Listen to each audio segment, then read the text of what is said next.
Hi hello அனைவருக்கும் வணக்கம். நான் உங்கள் ராமச்சந்திரன். இது உங்கள் ராம்சன் அகாடமி. நண்பர்களே, நம்ம பாருங்க, டெட்டுக்கு தாங்க ஷெடியூல் பிரகாரம் வீடியோ ஸ்டார்ட் பண்ணிட்டோம். ஸோ அதில் நேற்று நம்ம சயின்ஸ் பார்த்துருக்கோம். இன்றைக்கி நம்ம 6ஆம் வகுப்பில் இருக்கக்கூடிய சோசியல் சயின்ஸ் ஃபுல் ரிவிஷன் 3 டேர்மும் சேர்த்து ஃபுல் ரிவிஷன் டெஸ்ட் தான் வந்து பார்க்க போகிறாங்க. ஓகேங்களா? ஸோ மேக்ஸிமம் ஒரு 60 கேள்விகள் வந்து நான் வந்து எடுத்திருக்கேன். ஓகே, ஸோ சாரி, நான் நிறைய எடுக்கணும்னு தான் நினைக்கிறேன். ஆனால் நான் ஒர்க்குக்கு போயிட்டு வந்துட்டு மீதி நேரங்களில் தான் வந்து எடுத்து உங்களுக்கு கொடுத்துட்ருக்கேன். ஸோ கண்டிப்பாக இது உங்களுக்கு வந்து பயனுள்ளதாக தான் வந்து இருக்கும். நீங்கள் நல்லா படிச்சிருந்தீங்கன்னா இந்த டெஸ்ட் நல்லா அட்டன் பண்ணிங்கன்னா உங்களுக்கு 6 வந்து ஃபுல் கம்ப்ளீட்டடாக இருக்கும்.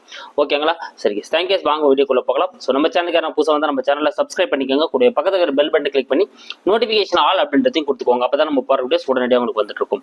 ஸோ இப்போ இந்த வீடியோவில் 60 கொஸ்டின் இருக்குது. ஸோ நீங்கள் ஒரு பேப்பர் எடுத்து 1 to 60 வரலும் போட்டுட்டு ஸோ ஏபிசின்னு ஆன்சர் போட்டுடுவாங்க. எது தப்பு பண்ணுறீங்க, எது சரியாக பண்ணுறீங்கிறத நோட் பண்ணிக்கிட்டு எத்தனை தப்பாச்சு எத்தனை சரியாச்சுன்ற லாஸ்ட்டாக என்ன பண்ணுங்கள், நம்ம வீடியோட கமெண்ட்டில் வந்து என்ன பண்ணுங்கள், இத்தனை வந்து இந்த ரைட் மார்க் சார், எத்தனை சார் தவறு சார்னு சொல்லி என்ன பண்ணுங்கள் தெரியப்படுத்துங்க. ஓகேங்களா? அப்போ தான் உங்களையும் நீங்கள் எவால்வேட் பண்ணிக்க முடியும், எந்தெந்த இடத்த தவறு பண்ணிக்கிறீங்கிறத நோட் பண்ண முடியும். ஓகேங்களா? சரி, வாங்க நம்ம டைம் வேஸ்ட் பண்ணால் வீடியோக்குள்ளே போகலாம். ஃபர்ஸ்ட் கொஸ்டின் பார்க்கலாம் பாருங்க. அசோகருடன் தொடர்பற்றது எது? ஸோ 4 கூற்றுகள் கொடுக்கப்பட்டிருக்கு. இதில் எது ஆன்சர் வரும் அப்படின்னு பாருங்க. அசோகருடன் தொடர்பற்றது எது?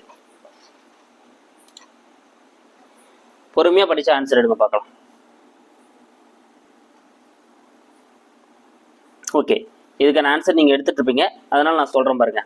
ஓகேங்களா? ஸோ இதுக்கான ஆன்சர் என்ன வரும் அப்படின்னா, ஸோ வெற்றிக்கு பின் போரை துறந்த முதல் அரசர். கரெக்ட் தான். கலிங்க போருக்கு அப்புறம் வந்து பார்த்தீங்கன்னா போரை வந்து திறந்துட்டு இருப்பாரு. கரெக்ட் தான்.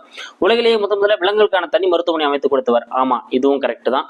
தேசிய கொடியில் உள்ள 24 சக்கரங்கள், தேசிய கொடியில் இருக்கக்கூடிய 24 சக்கரங்கள் இவருடைய சாஞ்சி ஸ்தூபியிலிருந்து எடுக்கப்பட்டது. இது தாங்க தவறு. ஏன்னா தேசிய கொடியில் இருக்கக்கூடிய 24 சக்கரங்கள் இவர் நிறுவிய சாரநாத் தூண். ஓகேங்களா? ஸோ சாரநாத் தூணில் இருந்து தான் எடுத்தாளப்பட்டிருக்கும். அப்ப சி தான் இங்க தவறா இருக்கு.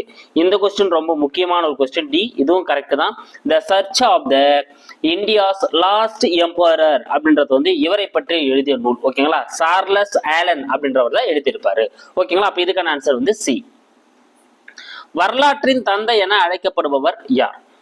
வரலாற்றின் தந்தை என அழைக்கப்படுபவர் யார்?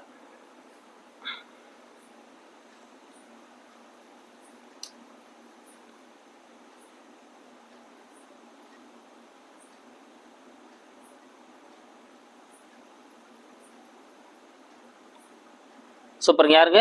ஹெரோடோட்டஸ். ஏதான் இதுக்கான ஆன்சர். ஹெரோடோட்டஸ் தான் வந்து பார்த்தீங்கன்னா வரலாற்றின் தந்தை அப்படின்னு சொல்லிட்டு என்ன பண்ணப்படுறாரு, அழைக்கப்படுறாரு. பழைய கற்கால மனிதன் பழக்கிய முதல் விலங்கு எது? சோ பழைய கற்கால மனிதன் பழக்கிய முதல் விலங்கு எது?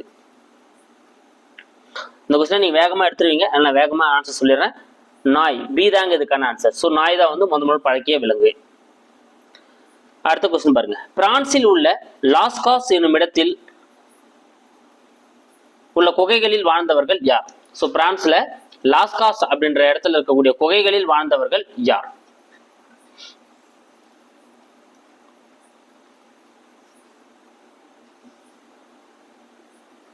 சூப்பர். யாருங்க?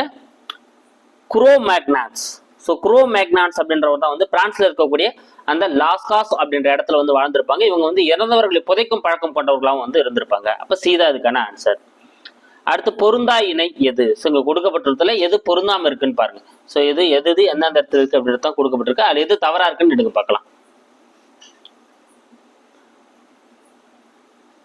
சூப்பர். நீங்க ஆன்சர் எடுங்க, நான் சொல்லிட்டு வர மாதிரி. கீழ்வளை விழுப்புரம். கரெக்ட் தான். குமுதிபதி அப்படின்றது வந்து கோவை. கரெக்ட் தான். மாவடைப்பு அப்படின்றது கரிக்கையூர் வரக்கூடாதுங்க, இதுவும் கோவை தான். ஓகேங்களா? அப்போ சி தான் இங்க தவறா இருக்கு. இதுக்கான ஆன்சர் சி. பொறிவரை அப்படின்றது கரிக்கையூர் நீலகிரி. இது கரெக்ட் தான். ஓகேங்களா? அப்போ சி மாவடைப்பு அப்படின்றது வந்து கோவையில் இருக்கக்கூடியது. ஹரப்பா நகரத்தின் இடிபாடுகளை முதலில் விவரித்தவர் யார்? சோ ஹரப்பா நகரத்தோட இடிபாடுகளை முதலில் விவரித்தவர் யார்? ரொம்ப ஒரு முக்கியமான கேள்விங்க. கண்டிப்பா இந்த சிந்து சமவெளி நாகரத்திலிருந்து 1 or 2 கொஸ்டின்ஸ் கண்டிப்பா எதிர்பார்க்கலாம் நீங்க. சூப்பர். யாருங்க? ஹரப்பா நகரத்தோட அந்த இடிபாடுகளை முதல்ல வந்து யார் விவரிச்சிருப்பார் அப்படின்னு வந்து பாத்தீங்கன்னா சார்லஸ் மேசன் அப்படின்றவர் தான் வந்து முதல்ல வந்து விவரிச்சிருப்பாரு. அப்ப பி தான் இதுக்கான ஆன்சர். அடுத்து தவறானதை கண்டறி. ஸோ 7வது கேள்வி பாருங்க. தவறானதை கண்டறி. 4 கூற்றுகள் கொடுக்கப்பட்டிருக்கு. இதுல எது தவறா இருக்கு சரியா இருக்குன்னு எடுங்க பார்க்கலாம். ஓகே, நான் ஒன்னொன்னா சொல்லிட்டு வரேன். நீங்க ஆன்சர் எடுத்துட்டு இருப்பீங்க, நான் ஒன்னொன்னு சொல்லிட்டு வரேன். 1856 லாகூரில் இருந்து கராச்சிக்கு ரயில் பாதை அமைக்கப்பட்டது. ஆமாங்க, இந்த கூற்று கரெக்ட் தான். 1856ல லாகூர்ல இருந்து கராச்சிக்கு என்ன பண்ணிருப்பாங்க, ஒரு ரயில் பாதை வந்து அமைச்சிருப்பாங்க. 1920 தொல்பொருள் ஆய்வாளர்களான ஹரப்பா மற்றும் மொகஞ்சதாரோ நகரங்களை அகழ்வாய்வு செய்ய ஆரம்பித்தனர். ஆமாங்க, இதுவும் கரெக்ட் தான். 1920ல ஹரப்பா மொகஞ்சதாரோ வந்து ஆரம்பிச்சிருப்பாங்க. ஓகேங்களா. நாகரிகம் என்பது லத்தீன் மொழி சொல்லாகும். ஸோ நாகரிகம் அப்படின்றது வந்து பார்த்தீங்கன்னா ஒரு லத்தீன் மொழி சொல்லிலிருந்து வந்தது. ஆமாங்க, இதுவும் கரெக்ட் தான். ஸோ லத்தீன் மொழி சொல் சிவிஸ் அப்படின்ற லத்தீன் மொழி சொல்லி தான் வந்திருக்கும். அதனோட பொருள் வந்து நகரம். டி பாருங்க, மொகஞ்சதாரோ ஹரப்பாவை விட பழமையானது. ஸோ மொகஞ்சதாரோ ஹரப்பாவை விட பழமையானது. இதுதாங்க தவறு. ஏங்க, ஏன்னா ஹரப்பா தான் மொகஞ்சதாரோவை விட பழமையானது. ஸோ இங்க ரிப்பீட்டா மாத்தி கொடுத்துருக்கேன். அப்ப ஹரப்பா நாகரிகம் தான் மொகஞ்சதாரோ விட பழமையானது அப்படின்றது வந்து வரணும். ஓகேங்களா. அப்ப டி தான் இங்க தவறா இருக்கு. அடுத்த கொஸ்டின், கூற்றை கவனி. ஸோ இது எல்லாமே இம்பார்ட்டன்ட் பாயிண்ட்ஸ் அப்படின்றதுனால நான் 3-4 கூற்றுகளா வச்சிருக்கேன். அப்புறம் கொஞ்சம் சரியாயிடும். ஓகே, 3 கூற்றுகள் இருக்கு பாருங்க. இதுக்கான ஆன்சர் என்ன வரும் அப்படின்ட்டு தட்டுங்க பார்க்கலாம். நான் ஒன்னொன்னு சொல்றேன். ஆர்கியாலஜிக்கல் சர்வே ஆஃப் இந்தியா, இந்திய தொல்லியல் துறை. ஆமா, கரெக்ட் தான். 1861ஆம் ஆண்டு அலெக்சாண்டர் கன்னிங்ஹாம் என்பவரால் நிறுவப்பட்டது. ஆமாங்க, அலெக்சாண்டர் கன்னிங்ஹாம் அப்படின்ற நிலை அளவியலாளர் தான் வந்து நிறுவியிருப்பார் 1861ல. இது கரெக்ட் தான். இதன் தலைமையகம் புதுடெல்லியில் உள்ளது. ஆமாங்க, இதுவும் கரெக்ட் தான். அப்ப எல்லாமே சரியா இருக்கிறதுனால டி தான் இதுக்கான ஆன்சர். அனைத்துமே சரி. அடுத்து மறுபடியும் கூற்றை கவனி. இதுக்கான ஆன்சர் என்ன வரும் அப்படின்னு பாருங்க. ஸோ இது டைப்பிங் மிஸ்டேக், பெருங்குளம் அப்படின்னு வந்திருக்கணும்.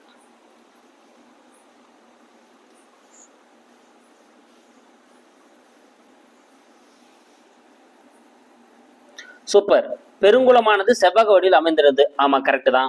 அது நீர் கசியாமல் இருக்க இயற்கை தார் பூசப்பட்டு இருந்தது. ஆமாங்க, இயற்கையான தார் வந்து என்ன பண்ணிருப்பாங்க, அது மேல வந்து பூசிருப்பாங்க. கிழக்கு மற்றும் மேற்கு புறங்களில் படிக்கட்டுகள் இருந்தன. தவறுங்க. ஓகேங்களா. சோ அந்த குளத்துல வந்து பாத்தீங்கன்னா வடதுபுறத்துல இருந்து தென்புறத்திற்கு வந்து பாத்தீங்கன்னா படிக்கட்டுகள் வந்து இருந்திருக்கும். அப்ப இந்த கூற்று வந்து தவறா இருக்கிறதுனால 1-2 மட்டும் தான் சரி. ஏதான் இதுக்கான ஆன்சர். அடுத்து 10வது கேள்வி பார்க்கலாம் பாருங்க. செங்கற்களால் கட்டப்பட்ட சுவர்களை கொண்ட தானிய களஞ்சியம் எந்த மாநிலத்தில் கண்டறியப்பட்டுள்ளது? ஸோ செங்கற்களால் கட்டப்பட்ட ஒரு சுவர்களை கொண்ட தானிய களஞ்சியம் ஒன்று வந்து கண்டறியப்பட்டிருக்கும். ஓகேங்களா. அது எந்த மாநிலத்தில் கண்டறியப்பட்டது அப்படின்னா எந்த மாநிலங்க? சூப்பர். பி தான் இதுக்கான ஆன்சர். ஹரியானால ராகி கர்கி அப்படின்ற இடத்துல தான் வந்து கண்டுபிடிச்சிருப்பாங்க. அடுத்து 11வது கேள்வி பார்க்கலாம் பாருங்க. குஜராத் மாநிலத்தில் உள்ள லோத்தலில் கண்டுபிடிக்கப்பட்ட தந்தத்தினாலான அளவுகோல் எவ்வளவு அளவு கொண்டது? ஸோ குஜராத் மாநிலத்துல லோத்தல் அப்படின்ற துறைமுகத்துல ஒரு தந்தத்தினாலான அளவுகோலை கண்டுபிடிச்சிருப்பாங்க. அது எவ்வளவு அளவீடு கொண்டதா வந்து குறிப்பிடப்பட்டுள்ளது? சூப்பர். இதுக்கான ஆன்சர் எதுங்க? 1704 மில்லிமீட்டர். பி தாங்க இதுக்கான ஆன்சர். 1704 மில்லிமீட்டர் வரை நீளம் கொண்டது. அடுத்து 12வது கேள்வி. முதல் எழுத்து வடிவத்தை உருவாக்கியவர்கள் யார்? சூப்பர். இதுக்கான ஆன்சர் என்னங்க வரும்? சுமேரியர்கள். ஏதா இதுக்கான ஆன்சர்? சுமேரியர்கள் தான் முதல் எழுத்து வடிவத்தை வந்து உருவாக்கி இருப்பாங்க. அடுத்து 12வது கேள்வி. பொருந்தா இணை எது? இதுல எது பொருந்தாம இருக்கு அப்படின்னு எடுங்க பார்க்கலாம்.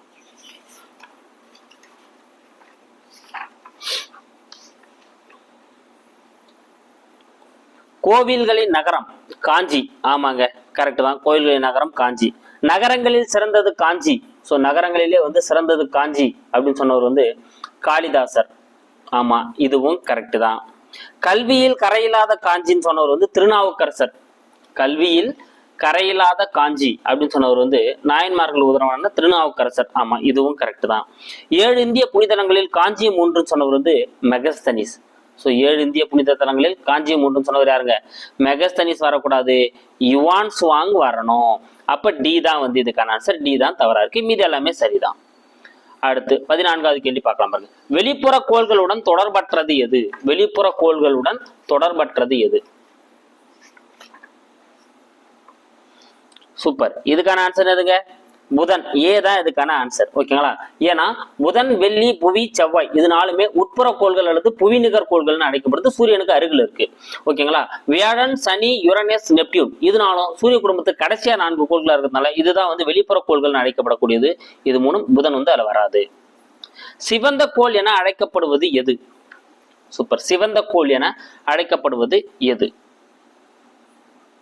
இதுக்கான ஆன்சர் எதுங்க? சூப்பர், செவ்வாய். சி தாங்க இதுக்கான ஆன்சர். ஓகேங்களா? ஏன்னா அதுல இரும்பு ஆக்சைடு அதிகமா இருக்கிறதுனால இது வந்து எப்படி அழைக்கப்படுது? செந்நிறமா காணப்படும். அதனால சிவந்த கோள் அல்லது செந்நிற கோள் அப்படின்னு சொல்லிட்டு அழைக்கப்படுது. ஸோ புதனை பொறுத்தவரையிலும் வெப்பமான கோள். புதன் என்னதுங்க? வெப்பமான கோள்னு அழைக்கப்படுது. பெருங்கோள் அப்படின்னா தான் வியாழன். பெருங்கோள்னா தான் வியாழன். ஸோ சனியை பொறுத்தவரையிலும் வந்து பார்த்தீங்கன்னா வளையங்களை கொண்ட கோள் அப்படின்னு சொல்லுவாங்க. அடுத்து, சர்வதேச மலைகள் தினம் என்று கொண்டாடப்படுகிறது? அடுத்த கேள்வி பாருங்க. சர்வதேச மலைகள் தினம் என்று கொண்டாடப்படுகிறது? Super, என்றுங்க December 11. பி தான் இதுக்கான ஆன்சர். டிசம்பர் 11 தான் வந்து பார்த்தீங்கன்னா சர்வதேச மலைகள் தினம் கொண்டாடப்படுகிறது. இந்தியாவை இனங்களின் அருங்காட்சியகம் என கூறியவர் யார்? ரொம்ப வெரி வெரி இம்பார்ட்டன்ட் கொஸ்டின். இது நிறைய முறை கேட்டிருக்காங்க. இந்தியாவை இனங்களின் அருங்காட்சியகம் என கூறியவர் யார்?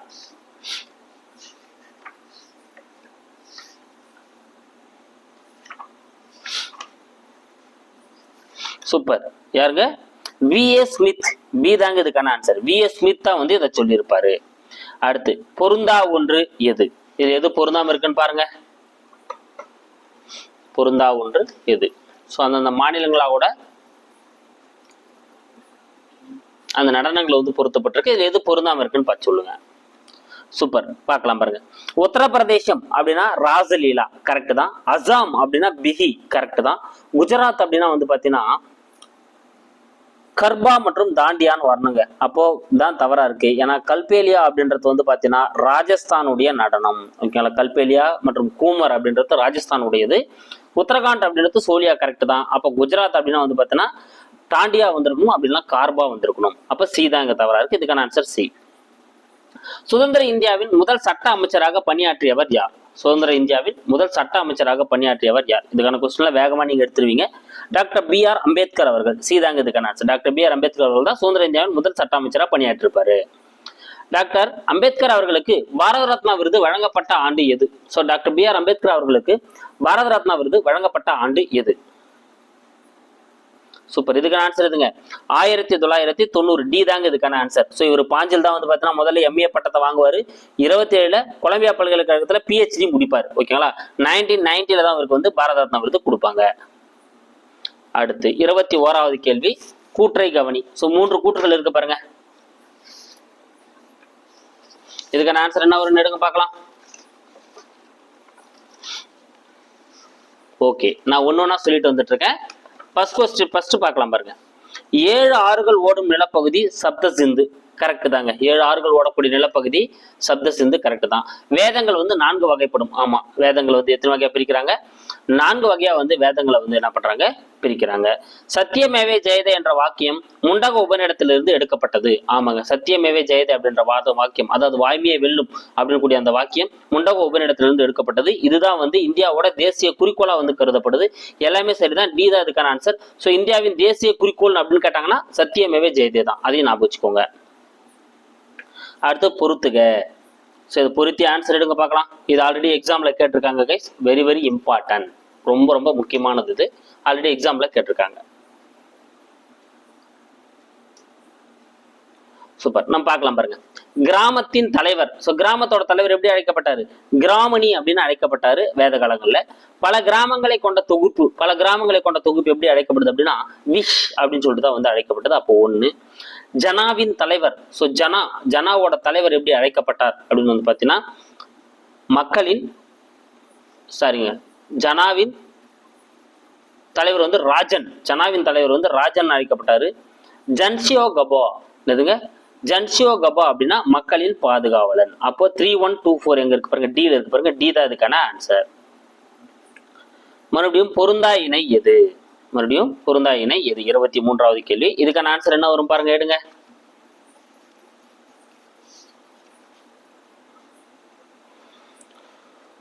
ஓகே, நான் ஒன்னொன்னா சொல்லிட்டு வரேன். ஆதிச்சநல்லூர் தூத்துக்குடி மாவட்டம். ஆமாங்க, கரெக்ட் தான். கீழடி சிவகங்கை மாவட்டம், கரெக்ட் தான். பொருந்தால் வந்து பார்த்தீங்கன்னா திண்டுக்கல் மாவட்டம், இது கரெக்ட் தான். பையம்பள்ளி, ஓகேங்களா? ஸோ பையம்பள்ளி அப்படின்றது வந்து தவறுங்க. ஏன்னா பையம்பள்ளி அப்படின்றது எந்த மாவட்டத்தில் இருக்கக்கூடியது? பையம்பள்ளி அப்படின்றது வந்து வேலூர் மாவட்டம். ஓகேங்களா? அப்போ மதுரை வரக்கூடாது. டி தாங்க தவறா இருக்கு. பதிற்றுப்பத்தில் இடம்பெற்றுள்ள கொடுமணல் எந்த மாவட்டத்தில் உள்ளது? பாருங்க, இந்த கொடுமணல் அப்படின்ற அந்த அகழ்வாராய்ச்சி வந்து பார்த்தா பதிற்றுப்பத்திலே வந்து பார்த்தா அந்த இடத்த வந்து குறிப்பிட்டிருக்காங்க. அது எந்த மாவட்டத்தில் காணப்படுகிறது? சூப்பர். கொடுமணல் அப்படின்றது எந்த மாவட்டம்? ஈரோடு மாவட்டம். சி தான் இதுக்கான ஆன்சர், ஈரோடு. கீழ்கண்டவற்றில் எது சரியான ஏறு வரிசை எது? கீழ்கண்டவற்றில் எது வந்து சரியான ஏறு வரிசையா வந்து இருக்கு?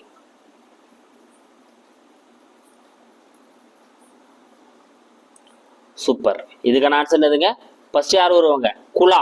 குலா வருவாரு. அப்புறம் தான் கிராமா, அப்புறம் விஷ், அப்புறம் ஜனா, அப்புறம் ராஷ்டிரம். அப்ப பி தான் வந்து இங்க சரியா இருக்கு. குலா, கிராமா, விஷ், ஜனா, ராஷ்டிரம். 26வது கேள்வி, தவறானதை கண்டறி. இங்க 4 கூற்றுகள் கொடுக்கப்பட்டிருக்கு. இதுல எது தவறா இருக்குன்னு கண்டுபிடிங்க பார்க்கலாம். ஓகே, என்ன ஒண்ணுன்னா சொல்லிட்டு வரேன். சமணம் 24 தீர்த்தங்கர்களை கொண்டது. கரெக்ட் தான். முதல் தீர்த்தங்கரர் ரிஷபதேவர். கரெக்ட் தான். கடைசி தீர்த்தங்கரர் மகாவீரர். ஓகேங்களா? சோ கடைசி தீர்த்தங்கரர் மகாவீரர். இதுவும் கரெக்ட் தான். மகாவீரரின் இயற்பெயர் சித்தார்த்தர். தவறுங்க, இதுதான் தவறா இருக்கு. ஏன்னா மகாவீரரோட இயற்பெயர் வர்த்தமானர். வர்த்தமானர் அப்படின்றதான் மகாவீரரோட இயற்பெயர். அப்ப டி தான் வந்து இங்க தவறா இருக்கு. சித்தார்த்தர் அப்படின்றது யாரோடது? புத்தரோட இயற்பெயர். சித்தார்த்தா எனும் இயற்பெயர் கொண்டவர் எங்கு மறைந்தார்? இப்பதான் சொன்னேன், சித்தார்த்தா அப்படின்றவருடைய இயற்பெயர் வந்து புத்தரோடைய தான் இயற்பெயர் தான் வந்து சித்தார்த்தா. அவரு எந்த இடத்த வந்து மறைந்தார்? சூப்பர். எங்கங்க? குஷி நகரம். சீதாங்க இதுக்கான ஆன்சர். சோ சித்தார்த்தர் அப்படின்ற இயற்பெயர் கொண்ட கௌதம புத்தர் வந்து எங்க மறைஞ்சிருப்பார் அப்படின்னா குஷி நகரம். குஷி நகரத்துல வந்து அவர் என்ன பண்ணிருப்பாரு? மறைஞ்சிருப்பாரு. பௌத்த மாநாடுகளில் தவறானது எது? இங்க பாருங்க, முதல் 4 பௌத்த மாநாடுகள் வந்து கொடுக்கப்பட்டிருக்கும். அதுல எது தவறான இடமா இருக்குன்னு பாருங்க. இதெல்லாம் ரொம்ப ரொம்ப இம்பார்ட்டன்டான கொஸ்டின்ஸ்.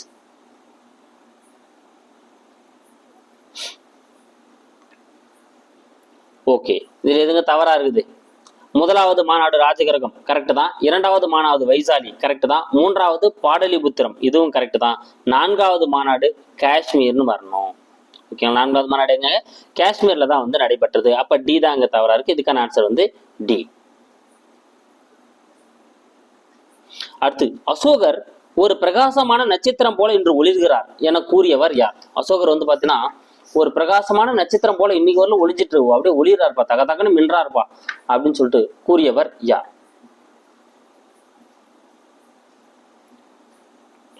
சூப்பர். யாருங்க? H.G. வெல்ஸ். பி தான் இதுக்கான ஆன்சர். H.G. வெல்ஸ் அப்படின்றவர் தான் வந்து இதை வந்து குறிப்பிட்டிருப்பாரு. இண்டிகா எனும் நூலை எழுதியவர் யார்? இண்டிகா. இண்டிகா எனும் நூல் யாருடையது?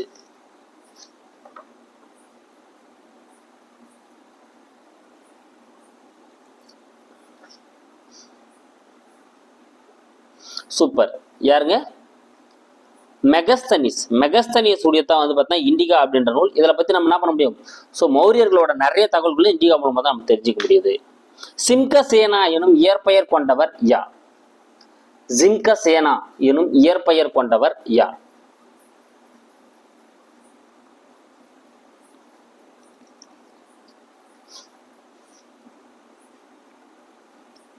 சூப்பர். யாருங்க? சந்திரகுப்த மௌரியரோட மகனான பிந்துசாரர். பிந்துசாரர் தான் வந்து சிம்கசேனா அப்படின்னு சொல்லிட்டு என்ன பண்ணப்படுறாரு? அழைக்கப்படுறாரு. இவரை வந்து கிரேக்கர்கள் வந்து அமீர் தகதா அப்படின்னு அழைச்சிருப்பாங்க. கிரேக்கர்கள் இவரை அமீர் தகதான் அழைச்சிருப்பாங்க. அதையும் ஞாபகம் வச்சுக்கோங்க.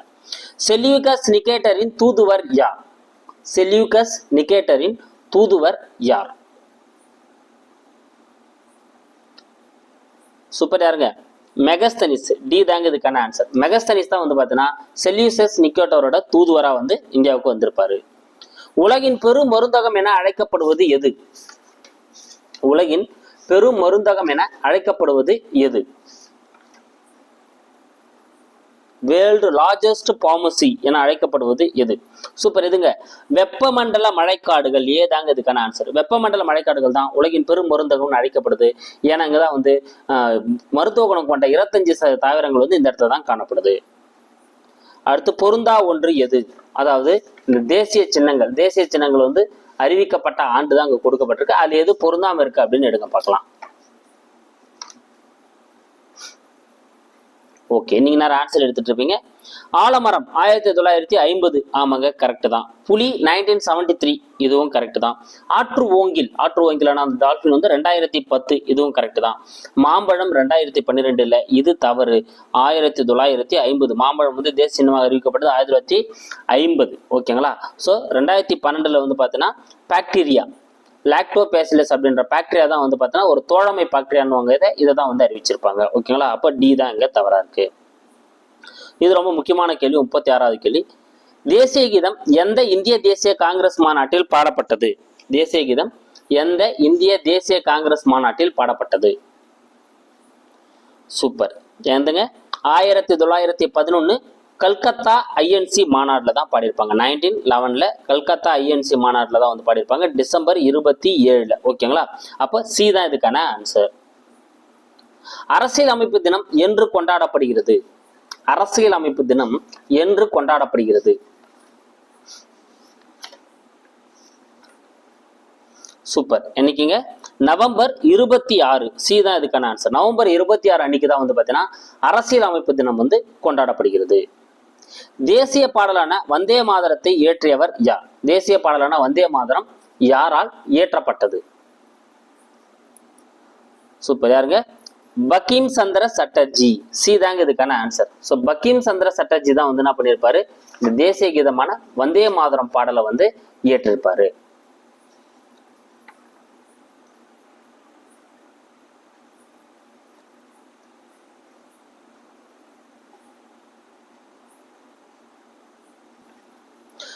அடுத்த கொஸ்டின் பார்க்கலாம் பாருங்க. காந்தியின் பிறந்த நாள் அகிம்சை நாளாக எந்த ஆண்டு முதல் கொண்டாடப்பட்டு வருகிறது? ஸோ காந்தியோட பிறந்த நாள் வந்து அகிம்சை நாளா எந்த ஆண்டு முதல் கொண்டாடப்பட்டு வருகிறது? சூப்பர். இதெல்லாம் வேகமா எடுத்துருவீங்க. 2007, பி தாங்க இதுக்கான ஆன்சர். ஸோ 2007 தான் ஐநா அங்கீகரித்து அதுல இருந்து என்ன பண்ணுவாங்க, அக்டோபர் 2 வந்து அகிம்சை நாளா வந்து கொண்டாடிட்டு வராங்க. சேவைத்துறை தொழில்கள் என அழைக்கப்படுவது எது? ஸோ 40வது கொஸ்டின் பாருங்க. எது வந்து சேவைத்துறை தொழில்கள் அப்படின்னு சொல்லிட்டு வந்து அழைக்கப்படக்கூடியதா இருக்கு? சூப்பர். 3ஆம் நிலை தொழில்கள். சீதாங்க இதுக்கான ஆன்சர். 3ஆம் நிலை தொழில்கள் தான் வந்து சேவைத்துறை தொழில்கள் சொல்றது. ஏன்னா இது அன்றாட மக்களுக்கு தேவையான சேவைகள் வந்து வழங்கக்கூடியதா இருக்கும். போக்குவரத்து, தொலைத்தொடர்பு, வர்த்தகம், வங்கி, இவங்கலாம் டெய்லி வந்து பார்த்தீங்கன்னா மக்களுக்கு வந்து லிங்க்ல இருக்கக்கூடியவங்க. அதனால இவங்க என்ன சொல்லுவாங்க, 3ஆம் நிலை தொழில்களை சேவைத்துறை தொழில்கள்னு சொல்லுவாங்க.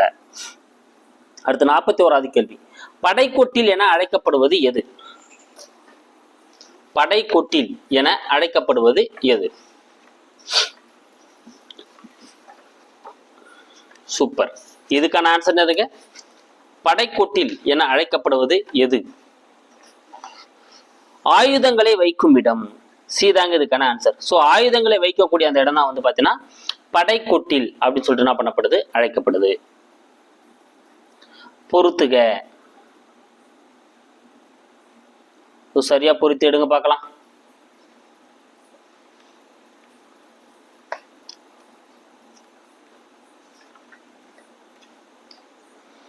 சூப்பர். பொறுத்தலாங்களா? குறிஞ்சி வந்து அதனுடைய கடவுள் வந்து முருகன் 1. முல்லையோட கடவுள் வந்து மாயோன் 2. மருதத்தோட கடவுள் வந்து இந்திரன் 4. நெய்தல் வந்து வருதன். அப்போ 1, 2, 4, 3 எங்க இருக்கு பாருங்க, சீல இருக்கு பாருங்க. அப்ப இதுக்கான ஆன்சர் வந்து சி தான். யாருடைய பதப்படுத்தப்பட்ட உடலில் கருமிளகு அடைக்கப்பட்டிருந்தது? ரொம்ப முக்கியமான ஒரு கேள்விங்க. லேட்டஸ்டா அந்த கொஸ்டின் அடிக்கடி கேட்க ஆரம்பிக்கிறாங்க. யாருடைய பதப்படுத்தப்பட்ட உடல்ல கருமிளகு வந்து அடைக்கப்பட்டிருந்தது? சூப்பர். எகிப்து அரசரான 2ஆம் ராம்சன். பி தாங்க இதுக்கான ஆன்சர். எகிப்து அரசரான 2ஆம் ராம்சஸோட அந்த உடல்ல தான் வந்து என்ன பண்ணிருப்பாங்க, கருமிளகுகள் வந்து அடைக்கப்பட்டிருந்தது வந்து கண்டிருப்பாங்க, பதப்படுத்தி வச்சிருப்பாங்க. அடுத்து 44வது கேள்வி. முசிறியை இந்தியாவின் முதல் பேரங்காடி என எந்த நூலில் குறிப்பிடப்பட்டுள்ளது? முசிறி வந்து பாத்தீங்கன்னா இந்தியாவோட முதல் பேரங்காடி அப்படின்னு சொல்லிட்டு எந்த நூல்ல குறிப்பிடப்பட்டுள்ளது? சூப்பர். இயற்கை வரலாறு. சீதாங்க இதுக்கான ஆன்சர். இந்த நூலோட ஆசிரியர் யாருங்க? பிலினி தான் அந்த நூலோட ஆசிரியர். இவர் தான் என்ன பண்ணியிருப்பாரு, தன்னோட அந்த இயற்கை வரலாறு நேச்சுரல் ஹிஸ்டரி அப்படின்ற நூல்ல வந்து இந்தியாவோட முதல் பேரங்காடியா வந்து எதை அறிவிச்சிருப்பாரு, முசிறியை வந்து சொல்லியிருப்பாரு. ஹதிகும்பா கல்வெட்டு யாரை பற்றிய தகவலை கூறுகிறது? ஹதிகும்பா கல்வெட்டு யாரை பற்றிய தகவல்களை கூறுகிறது?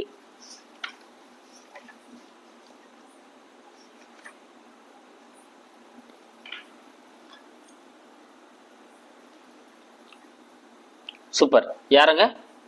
காரவேலர். காரவேலர் பற்றிய தகவல்களை சொல்லக்கூடியதான் வந்து பார்த்தீங்கன்னா ஹதிகும்பா கல்வெட்டு. சீதா இதுக்கான ஆன்சர். அடுத்து கவிராஜா எனும் பட்டம் பெற்றவர் யார்? ஸோ கவிராஜா அப்படின்ற பட்டம் வந்து யாருக்கு வழங்கப்பட்டுள்ளது?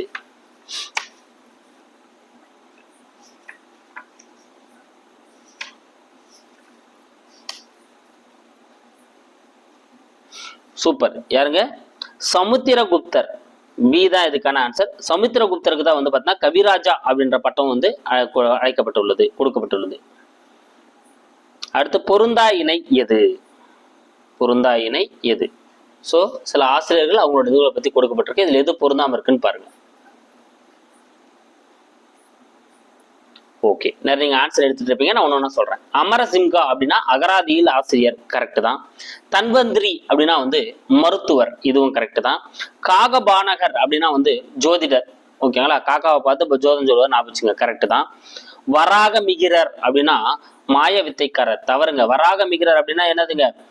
வானியல் அறிஞர். வராக மிகிரர் அப்படின்னா யார் வரணும்? வானியல் அறிஞர்னு வந்திருக்கணும், ஓகேங்களா? விட்டல் பட்டர் அப்படின்னா தான் வந்து மாய வித்தைக்காரர். விட்டல் பட்டர் அப்படின்னா தான் மாய வித்தைக்காரர். சீனாவை சேர்ந்த பௌத்த துறவியான பாகியான் யாருடைய ஆட்சி காலத்தில் இந்தியா வந்தார்? ரொம்ப முக்கியமான ஒரு கேள்விங்க. ஸோ பாகியான் யாருடைய ஆட்சி காலத்துக்கு இந்தியா வந்தார்? நிறைய முறை கேட்டிருக்காங்க. இரண்டாம் சந்திரகுப்தர். யாருடைய ஆட்சி காலம்? இரண்டாம் சந்திரகுப்தரோட ஆட்சி காலத்தில் தான் வந்து இந்தியாவுக்கு வந்திருப்பாரு. குப்தர்களில் நாணய முறையை அறிமுகப்படுத்தியவர் யார்? குப்தர்களில் நாணய முறையை அறிமுகப்படுத்தியவர் யார்? சூப்பர். யாருங்க? சமுத்திரகுப்தர். சமுத்திரகுப்தர் தான் வந்து நாணய முறையை வந்து அறிமுகப்படுத்தியிருப்பாரு. அஷ்டதாயி எனும் நூலை எழுதியவர் யார்? அடடா, கொஞ்சம் கொஞ்சம். அஷ்டதாயி எனும் நூலை எழுதியவர் யார்? சூப்பர். யாருங்க? பாணினி. பாணினி அவர்கள் எழுதிய நூல் தான் வந்து அஷ்டதாயி. புனித யாத்திரைகளின் இளவரசன் என்பவர் யாருடைய காலத்தில் இந்தியா வந்தார்? புனித யாத்திரைகளின் இளவரசன் என அழைக்கப்படுபவர் யாருடைய காலத்தில் இந்தியா வந்தார்? சூப்பர். யார் முதல்ல அப்படி அழைக்கப்படுறாரு? Yuan Chwang. யுவான் சுவாங் தான் வந்து புனித யாத்திரைகளின் இளவரசன் அழைக்கப்படுவார். அவருடைய யாருடைய காலத்தில் இந்தியா வர்றாருன்னா அர்ஷரின் காலத்தில் இந்தியாவுக்கு வந்தார். சி தான் இதுக்கான ஆன்சர். அறுவை சிகிச்சை செயல்முறைகளை பற்றி விளக்கிய முதல் இந்தியர் யார்? ஸோ அறுவை சிகிச்சை செயல்முறைகளை பற்றி விளக்கிய முதல் இந்தியர், அறுவை சிகிச்சைகளின் தந்தைன்னு சொல்லிட்டு வர சொல்லுவாங்க. யாருங்க? சுஸ்ருதர். டி தாங்க இதுக்கான ஆன்சர். சுஸ்ருதர் தான் வந்து விளக்கியிருப்பாரு. அடுத்து மூன்றாம் துருவம் என அழைக்கப்படுவது எது? மூன்றாம் துருவம் என அழைக்கப்படுவது எது? சூப்பர். எதுங்க? திபெத் பீடபூமி. டி தாங்க இதுக்கான ஆன்சர். திபெத் பீடபூமி தான் வந்து பாத்தீங்கன்னா மூன்றாம் துருவம் அப்படின்னு சொல்லிட்டு வந்து அழைக்கப்படக்கூடியது. நன்னம்பிக்கை முனை தெற்கு ஆசியாவுடன் எதை இணைக்கிறது? ஸோ நன்னம்பிக்கை முனை வந்து பாத்தீங்கன்னா தெற்கு ஆசியா கூட வந்து எதை வந்து இணைக்குதுங்க?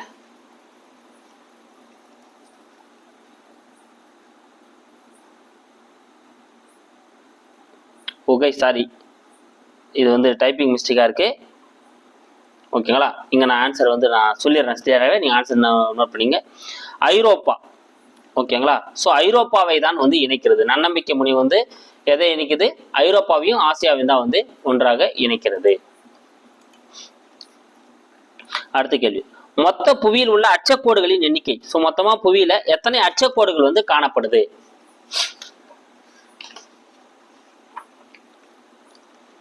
சூப்பர். மொத்தம் வட அரைக்குளத்தில் ஒரு 89, தென் அரைக்குளத்தில் ஒரு 89 என 181 அச்சக்கோடுகள் வந்து காணப்படுது. பி தான் இதுக்கான ஆன்சர். 111 பொறுத்தவரையிலும் 2 அச்சக்கோடுகளுக்கு இடைப்பட்ட தூரம் தான் வந்து பார்த்தீங்கன்னா 111 கிலோமீட்டர்.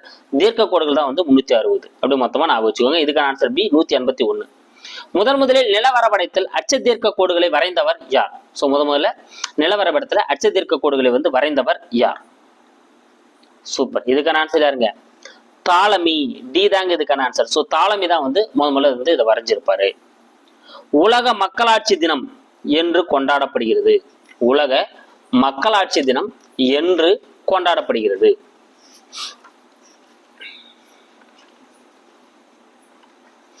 சூப்பர். இதுக்கான ஆன்சர் எதுங்க?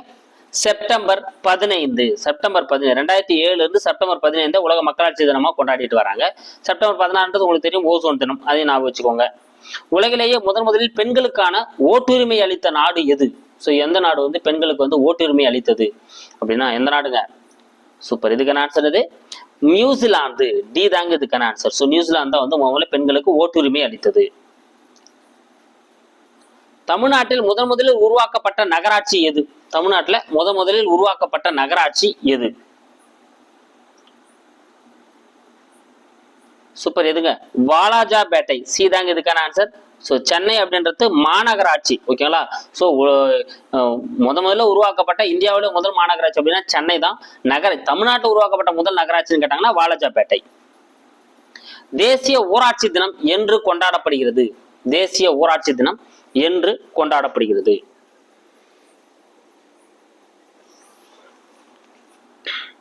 சூப்பர், இதுக்கான ஆன்சர் என்னதுங்க? ஏப்ரல் 24. டி தாங்க இதுக்கான ஆன்சர். ஸோ ஏப்ரல் 24 அன்னைக்கு தான் வந்து தேசிய ஊராட்சி தினம் வந்து கொண்டாடப்படுகிறது. ஓகேங்களா? ஸோ கைஸ் வெற்றிகரமாக நம்ம 60 கேள்வி முடிச்சாச்சு. ஸோ எவ்வளோ கொஸ்டின் எடுத்து எவ்வளோ ஆன்சர் போட்டிங்க அப்படின்றத கமெண்ட்ல சொல்லுங்க. அடுத்து 7th புக் 8th புக் போறப்ப கண்டிப்பாக நான் 100 கொஸ்டின்ஸ் ரீச் பண்ண ட்ரை பண்றேன். ஓகேங்களா? So thank you guys. அடுத்த வீடியோவில் வந்து நான் உங்களை சந்திக்கிறேன். நம்ம சேனலுக்கான புதுசாக நம்ம சேனல் சப்ஸ்கிரைப் பண்ணுங்க, லைக் பண்ணுங்க, ஷேர் பண்ணுங்க. கூட பக்கத்தில் பெல் பட்டனை கிளிக் பண்ணிக்கோங்க. கூட லைக் பண்ணோன்னா ஹைப்னு ஒரு ஆப்ஷன் இருக்கும், ஹைப்பையும் போட்டு விடுங்க. Thank you guys.